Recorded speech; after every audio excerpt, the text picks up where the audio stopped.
कि वो तो जो प्रेसिडेंट पुतिन है उन्होंने सल्यूट कर दिया मोदी को। उन्होंने कहा है कि जनाब ये जो वजीर आजम मोदी साहब है, मैं सल्यूट करता हूँ, पूरी दुनिया जो है वो इनको वो नहीं कर सकी, घबराए नहीं, वो उनको कोई खौफजदा नहीं कर सकता। इटालियन प्राइम मिनिस्टर मिन्नतें करके सेल्फी बना रही थी।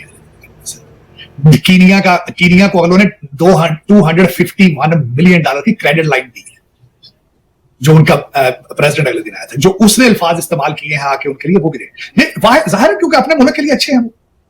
हिंदुस्तान में मेजॉरिटी किन की है? हिंदुओं की। उनके लिए वो बहुत अच्छे हैं। मैं खुद उनको सलूट करता हूँ, प्रेज करता हूँ। अपनी कौम के लिए, अपने मुल्क के लिए जो भी अच्छा होगा मैं उसको सलूट करूंगा। साहिब साहब, खबरें तो कई एक हैं और उसमें से कुछ जो हैं हम खबरें जो कि इस वक्त बहुत ज्यादा जिस पे डिबेट की जा रही, बात की जा रही है, उसमें से कुछ पे बात किए लेते हैं। सर, एक तो ये कि हमने ये देखा कि पाकिस्तान के जो फॉरेक्स रिजर्व्स हैं वो अब बहुत नीचे जा रहे हैं। उसकी खबरें चल रही हैं हर तरफ। $7 बिलियन जो है, इससे कुछ कहा जा रहा है कि नीचे या कुछ ज्यादा। और इसी के साथ जो इंडिया है वहां पर ग्लोबल इन्वेस्टमेंट समिट हो रही है उत्तराखंड में, जिसकी जो इनॉग्रेशन है वो प्राइम मिनिस्टर नरेंद्र मोदी ने, उनके वजीर आजम ने की है। और इसी के साथ इससे भी ज्यादा बड़ी खबर जो बनती है वो ये है कि अमित शाह साहब जो है उन्होंने जो एक स्पीच की है उसके अंदर उन्होंने बाकायदा कहा है कि जनाब पीओके हमारा है। एक तो ये कि उनकी वो वाली जो उन्होंने स्टेटमेंट है वो चल रही है, और दूसरा ये कि उन्होंने तो कश्मीर की मतलब हमारी तरफ की सारी वो सीट्स भी बता दी कि ये है और हम ये करेंगे। तो ये इसके ऊपर बड़े पाकिस्तान में कंसर्न्स क्यों किए जा रहे हैं सर? क्या इस पे आप इसको कैसे देख रहे हैं कि ये जो बात है ये कैसे आगे बढ़ रही है? देखिए, मैं इसको एक चीज के साथ कनेक्ट करने की कोशिश करूंगा कि इस्माइल हानिया जो है उन्होंने पाकिस्तान से हेल्प करने की, उन्होंने कहा ये बहादुर मुल्क है, मुजाहिदीन है, ये हमारी हेल्प करें। और जो अमित शाह साहब ने स्पीच दी है किसी ने कवर नहीं की पाकिस्तान में। आज 2 दिन हो चुके इस बार। उन्होंने कहा ये हमारा है, 24 सीटें हमने रिजर्व कर ली हैं वहां के लिए। और ये नेहरू साहब की गलती थी उस वक्त जो इन्होंने सीज फायर किया। अगर सीज फायर ना करते तो लाहौर भी आज हमारा होता। तो ये अमित शाह साहब ने। और उन्होंने 370 आर्टिकल के बारे में बड़ी बड़ी तफसील से फारूक अब्दुल्ला साहब ने कुछ जवाब दिए, उसके फिर लोकसभा के अंदर बड़ी उन्होंने धुआंधार स्पीच दी, लेकिन किसी ने उसको तकलीफ नहीं की पाकिस्तान में खबर करने की, किसी ने कोई तकलीफ नहीं। अब मैं पूछना चाहूंगा इस्माइल हानिया साहब से कि आप ये क्या मजाक कर रहे हैं हमारे साथ, कि हम आपकी जो है वो इसराइल के साथ उसमें हम इंटरफेयर कर सकते हैं? भाईजान, आपने कहा है बहादुर, हम ना तो बहादुर हैं ना आपने कहा मुजाहिदीन। मेरे ख्याल में गलती से लाइन मिल गई है पाकिस्तान की। करना वो अफगानिस्तान में चाहते थे काल, क्योंकि मुजाहिदीन सारे तो अफगान नहीं, वो तो अफगानिस्तान में होते। ये आपका मजाक है, ब्लंडर है, ये क्या है? दूसरा मैं ये पूछना चाहूंगा कि चले अमित शाह साहब की बात का तो ये जवाब ना देने की सकत रखते हैं, ना देंगे, लेकिन फॉरेन ऑफिस की तरफ से भी कोई जवाब मीडिया पे भी नहीं। और नहीं, वो कहेंगे शायद हमें आवाज नहीं आई, शायद यही कह देंगे कि हमें पता ही नहीं चला। यही होगा। देना होता तो आज 2 दिन की, आज की नई बात नहीं है, ये 2 दिन की बात। उसमें आ गया एक और, खासकर एक और भी बात करना चाहूंगा कि क्या, और ये लाहौर के अंदर वीडियो लिंक पे कहा, इस्लामाबाद के अंदर ये वीडियो लिंक में इस्माइल हानिया साहब ने कहा है आपके 2 दुकानदार जो हैं, एक तो मदरसों वाले दुकानदार हैं जो मौलाना फजलुर रहमान साहब हैं, उन्होंने अपने मदरसों की मार्केटिंग के लिए दोहा जाकर मिले हैं इस्माइल हानिया से, हमास से। दूसरे भाईजान जो है जमात इस्लामी के हैं, उनकी भी दुकान है इसी किस्म की मिलती जुलती दुकान, वो जाके उन्होंने भी जाके इस्माइल हानिया को दोहा में मिले। अब मेरा उनसे ये क्वेश्चन नहीं है क्योंकि उनका तो कारोबार है। मेरी आपकी स्टेट से ये पूछना चाहूंगा कि क्या आप अफोर्ड कर सकते हैं ये सारे लल्ले तरल्ले? आपकी इस वक्त दुनिया में शनाख्त किस चीज से है? जब पाकिस्तान का नाम लिया जाए तो क्या ज़हन में आता है?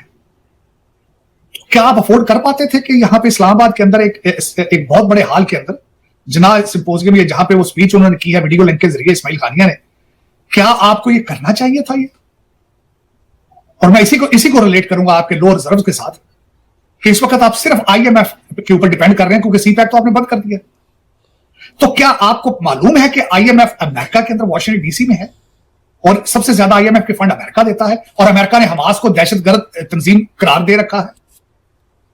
ये शायद आपको नहीं पता क्या वजह है कि ये क्यों ये सारा कुछ हो रहा है। आप अभी अफोर्ड कर पाएंगे कि दुनिया में आपको फिर दोबारा दहशतगर्दी के साथ रिलेट करके, हालांकि इस वक्त जो कुछ भी पाकिस्तान में चल रहा है वो सब आपका खुद क्रिएट किया हुआ है, इंक्लूडिंग तालिबान।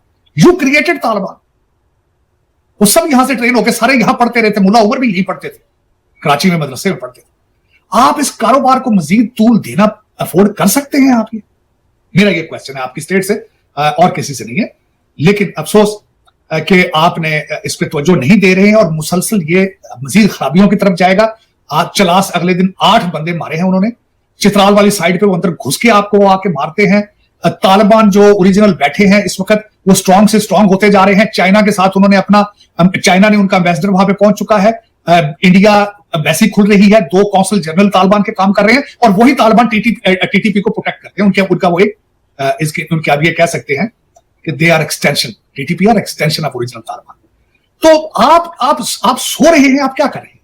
आपकी क्या हिकमत अमली है इस वक्त तालिबान के साथ? Russia is working with them, China is working with them, India is working with them. आप कहां खड़े? We are fighting with them, but they are fighting with us. नहीं, फाइट तो कर रहे हो, लेकिन अब जवाब भी तो फाइटिंग का नहीं दे रहे ना। एक टूटी सी स्टेटमेंट किसी ने दी थी कि अगर मौका मिला तो हम घुस के अंदर मारेंगे। कौन सी सदी में मारोगे यार? बचोगे तो मारोगे ना, सर्वाइव करोगे तो मारोगे। क्यों नहीं मार रहे हो?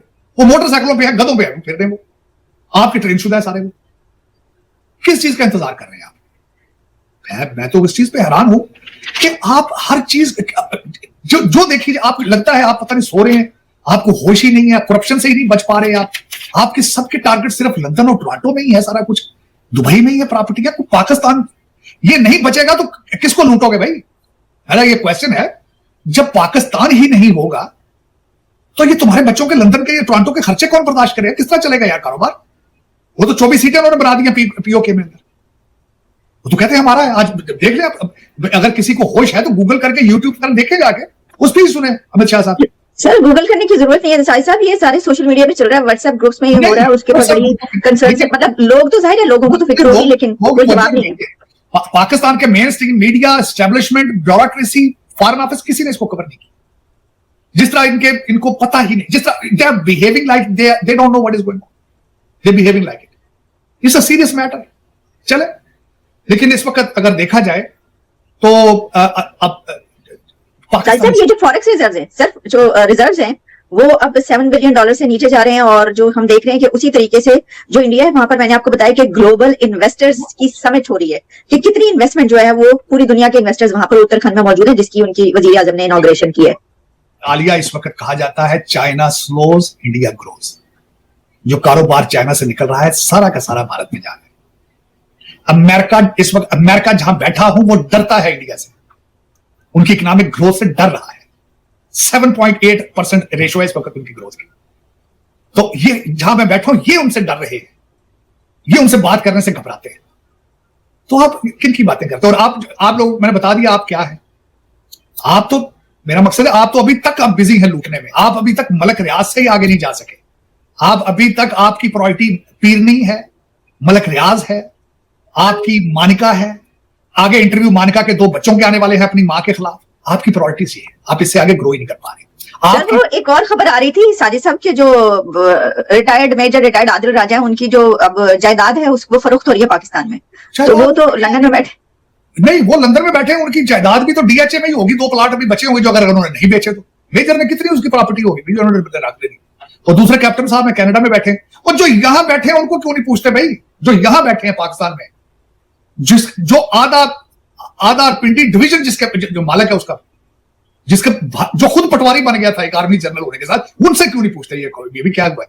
जिन्होंने पाकिस्तान के साथ इस सदी का सबसे बड़ा मजाक किया है, ऐसे एक शख्स को लेकर आए हैं जो कि एक 5 बच्चों की मां को वजीर आजम बनने के लिए भगा के ले गया था। असली कसूरवार तो वो है। ये तो वैसे ही मरीज था ना। इसके तो अपनी बच्ची को अबैंडन कर रखा है लंदन में। इसके तो 4 आपके 3 बड़े आजम के ऊपर को इसके बच्चे पता नहीं कितने फिर रहे हैं। इसका कसूर थोड़ी है। कसूर तो उनका है ना जिन्होंने कस्में खाई थी भाई पाकिस्तान के लिए मरेंगे। वो पटवारी भाईजान कहां है? उनसे पूछ रहा था। वो अबेद आदिल क्या, उसने क्या करना? उसके पास क्या? मलिक रियाज को भी इश्तिहारी करार दिया है। क्या तो मलिक रियाज, जुल्फी बुखारी, तो आपको लगता है वो कहते हैं ना कि डॉन को पकड़ना तो मुमकिन नहीं होता। आप अच्छा उनको इश्तिहारी दे दिया, कर दिया। आज शौकत तरीन साहब ने अपने अरबों रुपए आज बचा लिए। वो भी तो, ये तो इतनी तो बात होती है सारी। हाँ, वो उन्होंने कहा भाई मैं छोड़ता हूँ, सियासत ही छोड़ता हूँ। मलिक रियाज आके कह देगा पाकिस्तान आर्मी जिंदाबाद, तो उसके भी बिलियंस खत्म। जुल्फी बुखारी आके कह देगा पाक आर्मी जिंदाबाद, वो भी खत्म। शौकत तरीन ने आज बचाया ना अपने अरबों रुपया की करप्शन, उसने बचा लिया। आज बड़ा कितना सियाना आदमी, कितना स्मार्ट आदमी। ये इतनी सी तो बात होती है सारी।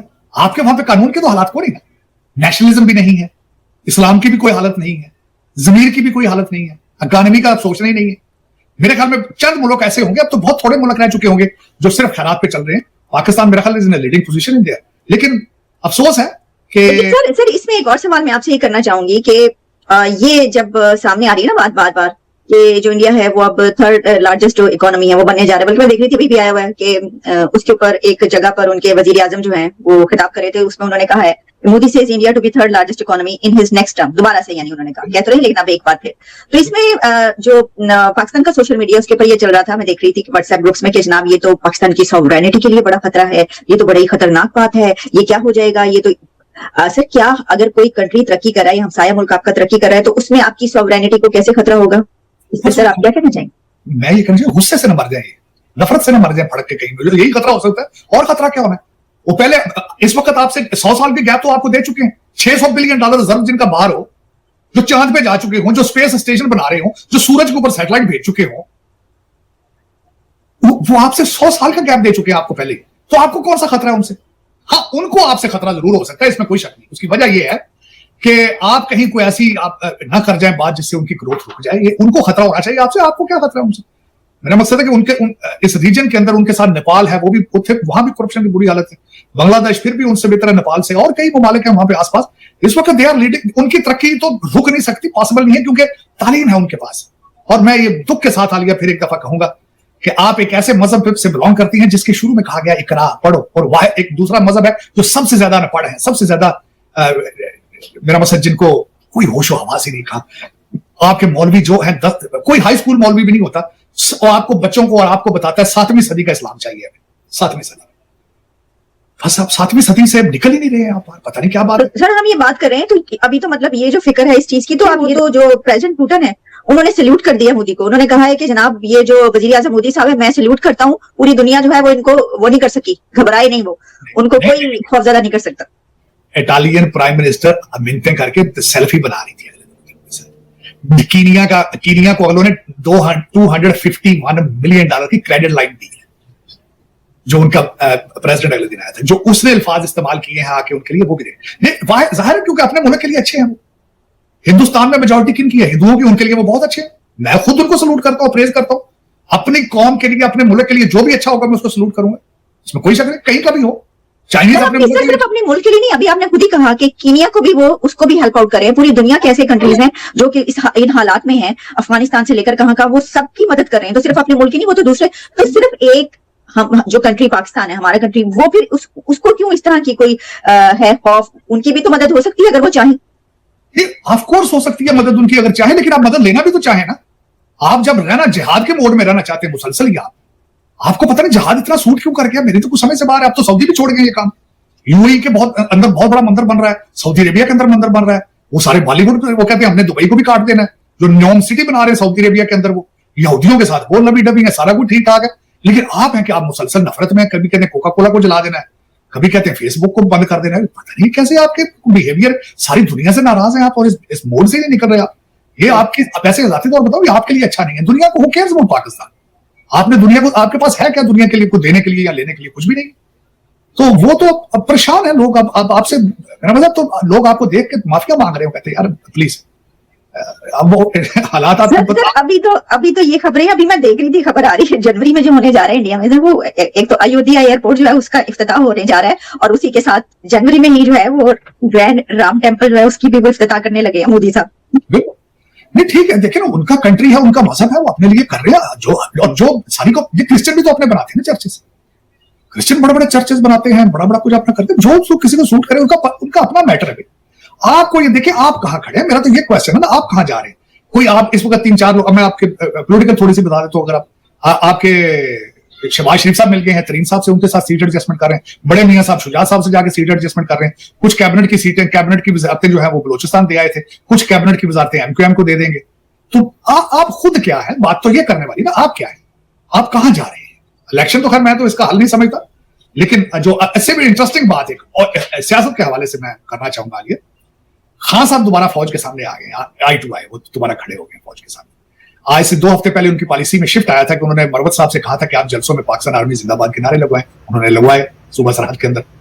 आज उन्होंने ये किया है कि जब आर्मी चीफ पेशावर में जाके अफगानिस्तान की पॉलिसी पे उन्होंने स्पीच की है, फौरन उन्होंने ट्वीट कराया है, क्योंकि उनका ट्विटर अकाउंट अमेरिका से ऑपरेट होता है।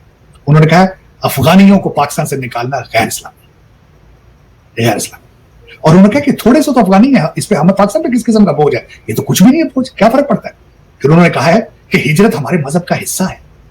और फिर मैं जब इस पर मजीद रिसर्च की कि कितना बड़ा यू टर्न है और कितनी गलत बयानी है, इनका मुईद यूसुफ इनका एडवाइजर था, वो बार बार कहता था कि हमने अफगानी कानूनी अफगानियों को निकालना, लेकिन ये कि आप लोगों को ऐसा कुछ जिहाद का टीका उसने लगाया है नफरत का कि बच्चे जो है उनकी आंखें भी बंद हैं और कान भी बंद हैं। तो दोस्तों, जैसे कि आपने क्लिप में देखा कि प्रधानमंत्री नरेंद्र मोदी की इंडोनेशिया यात्रा के दौरान दोनों देशों के बीच BrahMos supersonic cruise missile BrahMos, ठीक है, सौदे को लेकर बातचीत अंतिम चरण पर पहुंच गई है। ये समझौता न केवल भारत की एक्ट ईस्ट पॉलिसी के लिए मील का पत्थर है, बल्कि दक्षिण चीन सागर और हिंद महासागर क्षेत्र में भू राजनीतिक संतुलन को बदलने की क्षमता भी रखता है।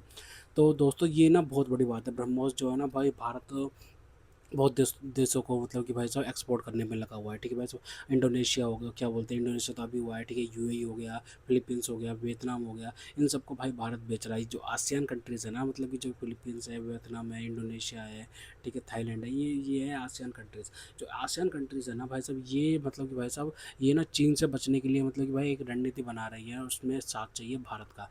भारत साथ देने के लिए तैयार भी है भाई साहब, ठीक है। इस वजह से तो भाई भारत इनके साथ में डील्स करने के लिए राजी हो गया है भाई भारत, ठीक है भाई। तो इसी वजह से भाई भारत इनके साथ डील करने के लिए राजी है, और भाई भारत ना इनके साथ मतलब कि भाई सब डील कर रहा है, और ये ब्रह्मोस मिसाइल देने को राजी हुआ है भारत, ठीक है।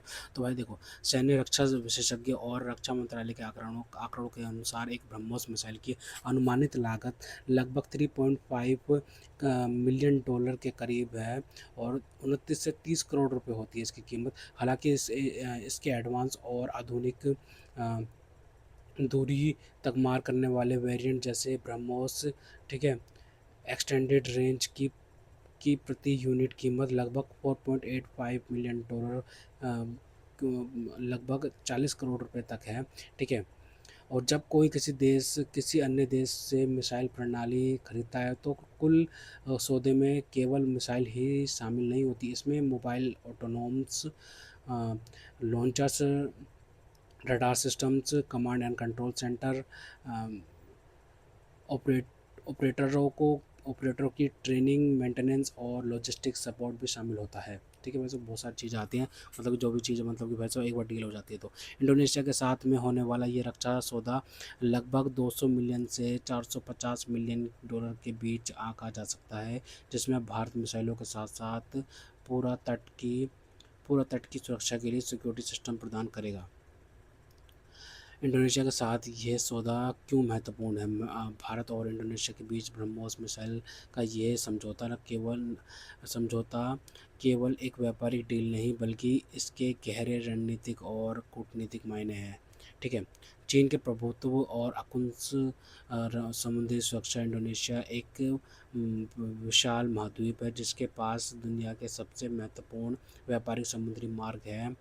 मलक्का, सुंडा, लोबोंग और मकासर जैसे समुद्री चौक पॉइंट्स इंडोनेशिया के अधिकार क्षेत्र में आते हैं। इन क्षेत्रों में चीन की बढ़ती सैन्य आक्रामकता और 9 लाइन के दावों के बीच ब्रह्मोस मिसाइल सिस्टम तैनाती से इंडोनेशिया को मजबूत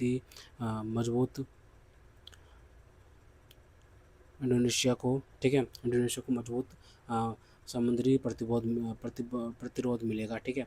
तो भाई ये बहुत बड़ी बातें हैं भाई सब, ठीक है। फिलीपींस के बाद इंडोनेशिया भारत से ब्रह्मोस खरीदने वाला दूसरा आसियान देश बनने जा रहा है। इसके अलावा वियतनाम, मलेशिया और थाईलैंड जैसे देश भी इसमें रुचि दिखा चुके हैं। मतलब कि वियतनाम, मलेशिया और थाईलैंड ने भी दिखाई है भाई साहब, ठीक है। यदि ये सौदे पूरे होते हैं, तो चीन के बैकयार्ड दक्षिण सागर में भारत समर्थित एक मजबूत मिसाइल सुरक्षा कवच या डिटरेंस आर्क तैयार किया जा सकता है, जो किसी भी शत्रु देश की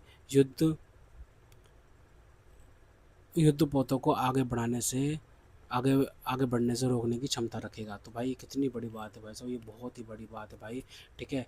मतलब कि भाई अगर रक्षा सौदे से भी अगर हट के अलग चीज़ सोचा जाए ना, कि मतलब भाई साहब दोनों देशों की साझेदारी इस पर भी बहुत ज़्यादा डिपेंड कर रही है, ठीक है भाई साहब। और भाई साहब क्या बोलते हैं, ब्रह्मोस मिसाइल जो सिस्टम है ना भाई, ये बहुत बड़ी बात है भाई साहब, ठीक है। भाई भारत दे रहा है, क्योंकि भाई साहब आप जानते हो कि भाई साहब रशिया के साथ मिलकर भाई भारत ने बनाई है ये मिसाइल, ठीक है भाई साहब। और भाई साहब मैं आपको इसकी ना खूबियाँ बता देता हूँ, देखो थोड़ी सी मतलब विशेषताएं बता देता हूँ, ठीक है। प्रधानमंत्री नरेंद्र मोदी जकार्ता की राजकीय यात्रा के दौरान अंतिम रूप दिए गए इस समझौते से इंडोनेशिया की रक्षा क्षमताओं को मजबूती मिलेगी। क्या क्या मिलेगी बताता हूँ। ब्रह्मोस संबंधी विवरण। अनुबंध के तहत में भारत इंडोनेशिया को 2 बैटरी लॉन्चर और मिसाइल सहित की आपूर्ति करेगा, जिससे फिलीपींस को किए गए निर्यात के बाद दक्षिण पूर्व एशिया में भारत की उपस्थिति बढ़ेगी। एक्स्ट्रा एक्स्ट्रा मिसाइलें। ब्रह्मोस के साथ साथ इंडोनेशिया स्वदेशी Astra MK1 beyond visual range air to air मिसाइलें भी खरीदेगा। इंडोनेशिया वायुसेना के रूसी निर्मित Su-30 लड़ाकू विमानों के बड़े बेड़े में अपग्रेड किया जाएगा। अतिरिक्त समझौते। मिसाइलें सौदे के साथ साथ महत्वपूर्ण खनिजों की आपूर्ति और महत्वपूर्ण मलक्का जल जल्ड मध्यम के पास स्थित संभाग बंदरगाह के संयुक्त विकास को कवर करने वाले व्यापक रणनीतिक समझौते भी किए जाएंगे। तो दोस्तों अगर आपको हमारी वीडियो पसंद है तो कम से कम व्हाट्सएप पर जरूर शेयर कीजिएगा, साथ साथ चैनल को सब्सक्राइब करके हमारा मनोरंजन बढ़ेगा, ताकि हम आपके लिए ऐसे ही मनोरंजन वीडियोस बनाते रहें। तो आज मिलते हैं आपसे अगली वीडियो में, तब तक के लिए जय हिंद।